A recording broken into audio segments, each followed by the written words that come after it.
fine day out here today in the Cosmodrome, and it's also a fine day for you to subscribe to the channel. We need 150,000 subscribers. Subscribe, hit 2,000 likes on this video. I know you guys can do it. Today's video is a good one. We are comparing the Posterity and the Survivor's Epitaph.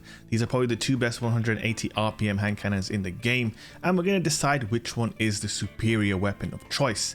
I'll be giving a final verdict at the end of the video, but for now, take a look at the roll, kill clip, firmly planted, high caliber rounds, full bore, and a range masterwork on our Survivor's Epitaph. This, my friends, is a 10 out of 10.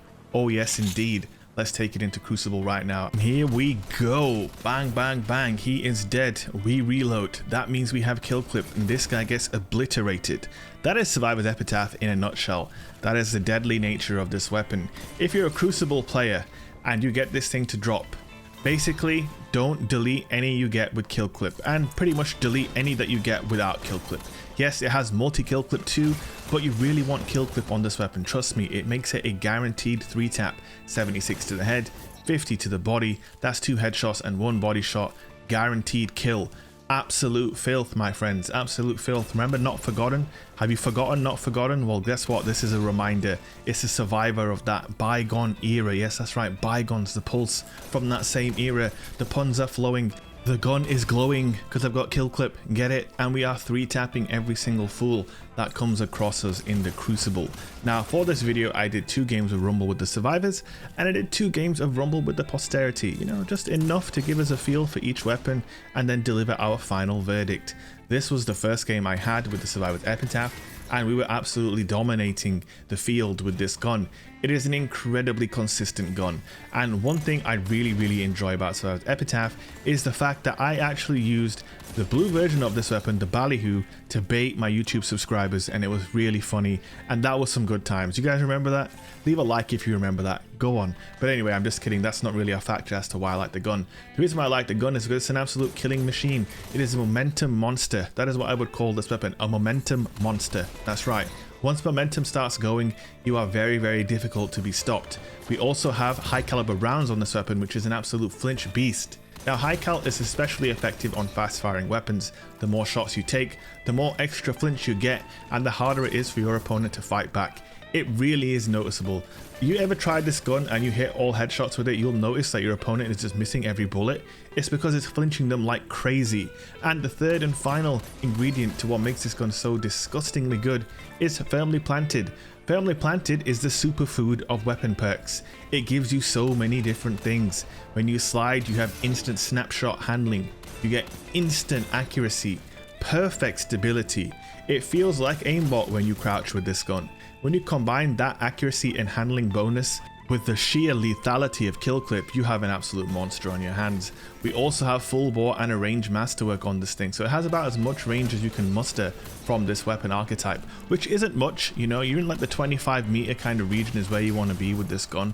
Anything further than that is not what you want. It's a mid-range dueling weapon.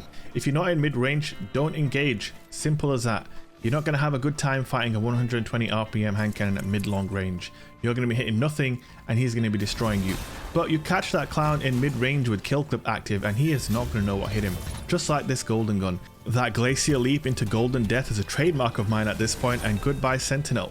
But anyway, it's time to go a little bit further now and compare the weapon's stats side by side. Here we go. Now you can see the Posterity on the right hand side is superior in every category aside from range, better stability, handling, reload speed, aim assist, recoil direction. Everything is better on this weapon. But here's the perk pool for the Posterity. Very small and concise. That first column you've got rapid hit, surplus, killing wind, which are all great. That second column you've got 1 damage perk, which is rampage, not kill clip, and you've got maybe opening shot if you don't want a damage perk.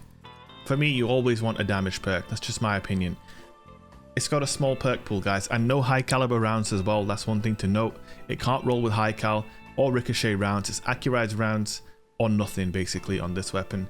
And you know, it's harder to get as well considering it's a raid weapon, so it's less accessible, but you have more chance of getting the roll that you want with this smaller perk pool. So that's the one thing to consider. Now the Survivor's Epitaph on the other hand, look at that perk pool. Obviously this is a Crucible weapon, it's much more accessible, it drops like candy. That is a huge perk pool. So many outstanding perks: Tonal Vision, Heating Up, Firmly Planted, Surplus, Outlaw, Killing Wind, Slide Shot, Rapid Hit, Subsistence. And then the second column, you've got kill clip and multi-kill clip, snapshot, eye of the storm, moving target. The only perk you want in that second column is kill clip. And in that first column, you have so many outstanding perks to choose from. You're spoiled for choice. But speaking of outstanding rolls, here's my Posterity. Like I said, very easy to get that optimal roll. Killing Wind and Rampage is what you want, with a Rampage spec mod, by the way, very important. The rest of our perks, we had Accurate Rounds and Handling Masterwork. I would have preferred probably Full Bore and a Range Masterwork if I could have chosen. The main thing you want are those two final perks, Killing Wind and Rampage. That is the optimal roll on the Posterity. Killing Wind and Rampage is obviously a fantastic perk combination, giving you increased handling speed, movement speed, range, and damage with Rampage. Rampage, however, is less effective on 180 RPM hand cannons. It's a smaller damage boost, taking your crit damage up to 63, which typically isn't going to 3-tap anyone. But obviously you're getting an increase to your range as well, so that increase to damage plus the increase to range, what it essentially does is really stretch out that optimal range for your kill. You're going to be doing more damage per bullet, meaning you'll be able to 4-tap people from further away. Now, when you get into further stacks of Rampage, for example, Rampage times 2, or a Charge with Light buff, for example, you're going to be 3-tapping them then. And when you get into a 3-tap frenzy with this gun, it is an absolute monster. Now obviously it's not as easy to get that going with this gun, but there are also some other positives to the Posterity compared to the Survivors. And obviously we showed those base stats, it's superior in every single category in base stats, aside from range, but that was down to the roll that I had. Had I gotten Full Bore and a Range Masterwork, the range would have been the same, if not higher than the Survivors. So that's all down to the roll that you get. So all of that considered, one thing that this has a clear advantage over the Survivors, at least in base forms, is the stability. It feels leaps and bounds smoother than the Survivors. The Survivors is a little bit rougher and raw, you know? It's raw, where's the lamb sauce? But no, it just feels a little bit more robust. Whereas this thing is just smooth sailing, you know? You're sailing a ship, very calm winds, you know? Just smooth sailing. Very relaxing, very easy on the eye and on the aim. You don't have to put too much in to get your shots to land with this gun, and it just feels good. It has that good feeling to the weapon. It really is S tier on feeling, you know. But again, I know not all of you are about feelings and, you know, mansplaining things. The absolute truth is it would be a little bit better with kill clip, but I am telling you, man, this gun is not to be sniffed at any way whatsoever. It's so smooth. It's smooth to the point where you don't need to think about your aim, and that will allow you to concentrate on other elements of winning a duel. So for example, your positioning, for example, your approach, for example, your strafing. You can really go all in on a strafe with this gun because you just know you are going to hit your shots, and that comfort and that confidence that this can give you will necessarily, you know, elevate your game depending on how well you do with the gun. And of course, with this being an energy hand cannon, if you really like 180 RPM hand cannons and you really like kinetic shotguns like the Wristwalker or the Astral, or like me, the Chaperone, well, this is the one for you. It kind of makes a decision for you. Of course, the same thing could be applied to the Survivor's Epitaph. If you're a Felwinter Franklin or a Duality David, then, you know, the decision is made for you, I guess. But here we're just talking about the two weapons in opposition to one another, and you know what, they really do feel sufficiently different to one another to warrant this comparison. They really do, man.